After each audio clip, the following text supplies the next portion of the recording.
Você faz simulado ou prova? Se você acha que é tudo a mesma coisa, assiste esse vídeo e muda de opinião agora para poder você se preparar realmente para o Enem. E aí, tudo bem com você? Eu queria pedir logo de cara que você se inscreva no canal e compartilhe esse vídeo para ajudar tanto os outros alunos a entender o que é realmente um simulado e como o simulado pode ajudar na sua aprovação. Eu tive a ideia de fazer esse vídeo porque eu acredito realmente no poder de um simulado na sua aprovação.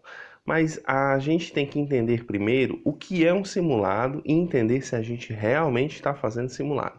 Tem muita prova por aí de colégio que tem um nome simulado escrito na prova, mas que infelizmente não é um simulado. Para ser um simulado, pessoal, tem que ter algumas questões bem específicas. Eu enumerei 3 questões principais: a questão do conteúdo, a questão da forma e a questão da atitude. Conteúdo e forma não depende de você, depende do cursinho, escola, colégio, enfim, depende de onde você está estudando. Já a atitude, essa sim depende apenas de você. Vou falar cada uma delas com bastante calma e tentar detalhar ao máximo esses 3 aspectos, ok? Então vamos lá. O primeiro aspecto que eu queria falar com você é o aspecto do conteúdo. O Enem, pessoal, ele trabalha com uma coisa chamada matriz de referência. Tem a matriz de referência que define quais são os conteúdos que vão ser abordados ou não na prova do Enem. Infelizmente, essa matriz de referência não é a mesma matriz curricular do ensino médio. Isso acontece porque não há uma união nacional dos conteúdos que são aplicados no ensino médio, por exemplo, no Ceará e em São Paulo. Se tem uma boa ideia do que deve ser feito e se segue a orientação do que aparece nos livros didáticos. Mas infelizmente não existe ainda um documento que diga que tal conteúdo tem que ser abordado e que tal conteúdo não tem que ser abordado. Isso vai ser assunto nos próximos anos da Base Nacional Comum Curricular do ensino médio. Isso é um problema. Por quê? Porque no ensino médio você acaba vendo conteúdos que não vão cair na sua prova do Enem. Vou te dar um exemplo. Em matemática, 2 conteúdos que não caem na prova do Enem, dos números complexos e da geometria analítica. Eu sei que já apareceu uma questão ou 2 questões de geometria analítica no Enem, mas isso foge à regra, pois a maioria das questões do Enem, 99%, são questões feitas apenas na matriz de referência do Enem. Depois eu vou fazer um vídeo detalhando um pouco essa matriz de referência. Mas por enquanto, tenta conversar com o teu professor sobre esses conteúdos que não são conteúdos do Enem. Como eu já te disse, por exemplo, números complexos.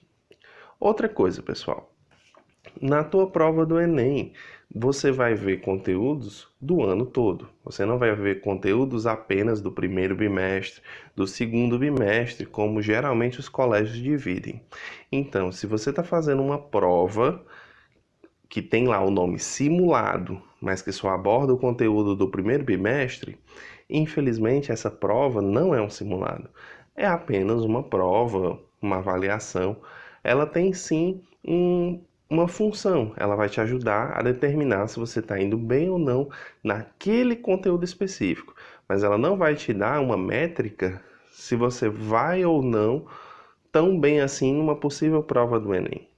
Outra coisa, essa prova também, ela vai te ajudar a treinar o seu corpo a resistir a essa maratona que é passar 5 horas em uma prova, escrevendo, pensando, com esse estresse, ok? Esse, pessoal, é o primeiro aspecto em relação ao simulado. Então, você pegou um simulado em mãos, avalia isso e vê se realmente ali é um simulado ou é uma prova, tá?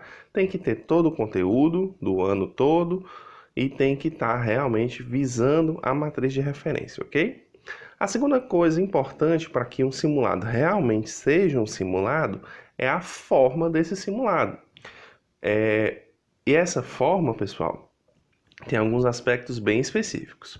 Por exemplo, eu sou bem exigente em relação à forma, porque isso vai treinar o seu cérebro para o estresse que você vai vivenciar no dia da prova. Se a forma do simulado estiver bem parecida com a forma real da prova, o seu cérebro vai ter menos estresse. Tendo menos estresse, é bem provável que você erre menos. Se por acaso você não estuda no cursinho, se você estuda apenas em casa, é possível sim você fazer a prova bem parecida com a forma do Enem. Você procura uma gráfica ou algum local que faz xerox, por exemplo, e pede para fazer a impressão A3 frente e verso no formato de livreto. Isso vai te ajudar, pode ter certeza. Vai treinar o teu cérebro para o estresse da prova e vai fazer com que ele seja menor. Mas eu vou detalhar um pouco mais a forma. Por exemplo, quando eu falo de forma, eu quero dizer que vai ser uma prova em forma de livreto, página aberta, folha A3, dividida em duas colunas. As questões vão ter aquele formato de texto, comando, os itens. Não vão ter questões, por exemplo, perguntando qual é a alternativa falsa. Em geral, você vai conseguir responder todas as questões indo direto no comando, depois no texto e depois nos itens. Os itens vão ter aquela formatação que eu já abordei aqui num vídeo, que eu vou colocar aqui no card, que é itens verdadeiros, itens similares, itens extrapolados, itens incompletos e itens absurdos. Isso tudo, pessoal, tem a ver com a forma. Especificamente sobre a forma também, tem a questão da redação. Eu já peguei muita prova cujo tema de redação era colocado em 2 páginas. Se você pegar a grande maioria das provas do Enem, os temas de redação estão colocados apenas em 1 página. Ah, mas isso é frescura. Pessoal, pode até ser, mas quanto mais próximo você fizer dessa prova ser como o Enem, melhor, porque você está preparando o seu cérebro para esse conjunto de estímulos visuais e iniciais, além, claro, do conteúdo que está sendo ali abordado, ok? Bom, a última coisa que eu queria falar para você a respeito de simulado é em relação à atitude. Se os 2 itens anteriores não dependiam de você, dependiam da sua escola, do material didático que você baixou, esse item depende apenas de você. Como é que você está fazendo o seu simulado? Você está dando a devida importância para o seu simulado? Você está se dedicando realmente na execução da prova? Ou você está simplesmente fazendo porque tem que fazer, porque tem que cumprir o cronograma? Em relação à atitude, pessoal, eu gostaria que você fizesse o simulado pensando que é uma prova real. Isso vai treinar o seu cérebro para o estresse. O estresse, pessoal, é um dos fatores mais importantes na sua aprovação. Controlar esse estresse vai garantir a sua aprovação. Às vezes o aluno tem muito conhecimento, mas por não controlar o estresse, ele não consegue ser aprovado. Então aqui vão algumas dicas. Primeiro, pense a respeito de que tipo de alimentação você vai ter no dia anterior. Te garanto que no Enem você vai pensar, talvez você se estresse com isso. Já pensou, por exemplo, você fazer a prova do Enem e ter tido uma alimentação no dia anterior ruim, que te deixou pesado, que te deixou indisposto para fazer a prova? Com certeza isso vai te atrapalhar.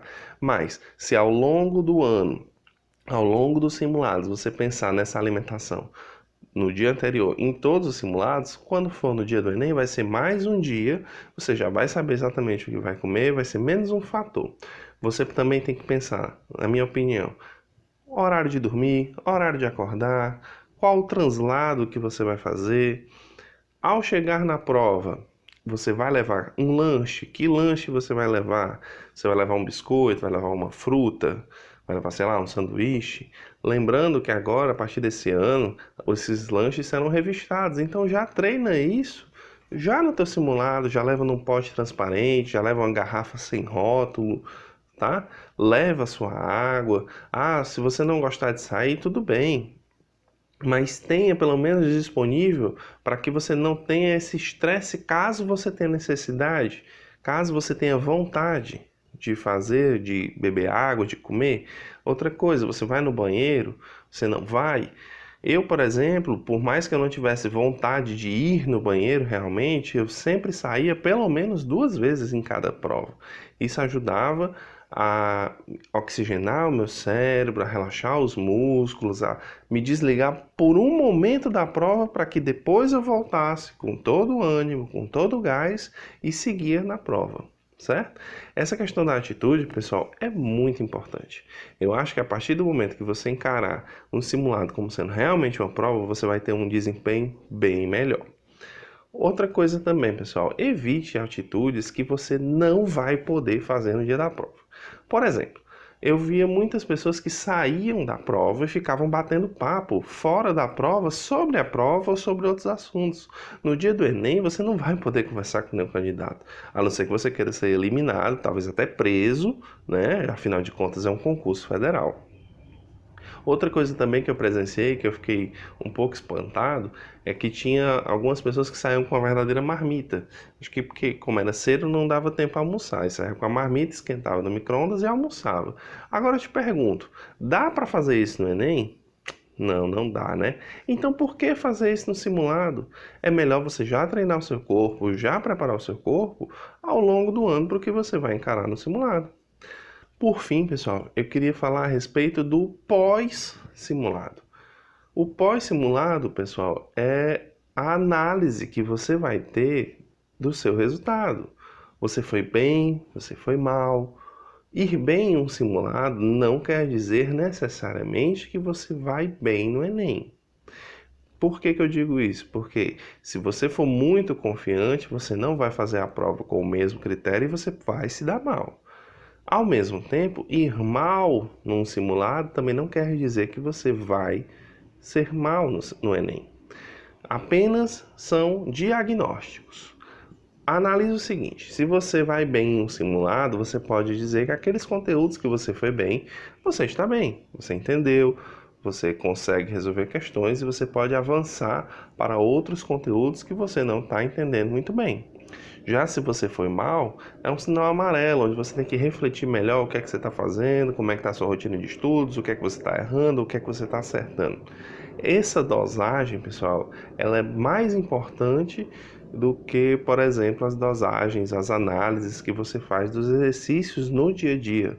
Porque uma coisa é você fazer 2 horas de exercício de forma mais relaxada, de forma mais tranquila, muitas vezes após ter visto a aula, e outra coisa é você fazer 5 horas de exercício direto, com aquele estresse da prova. Então, pessoal, basicamente é esse o meu recado para você em relação a simulados.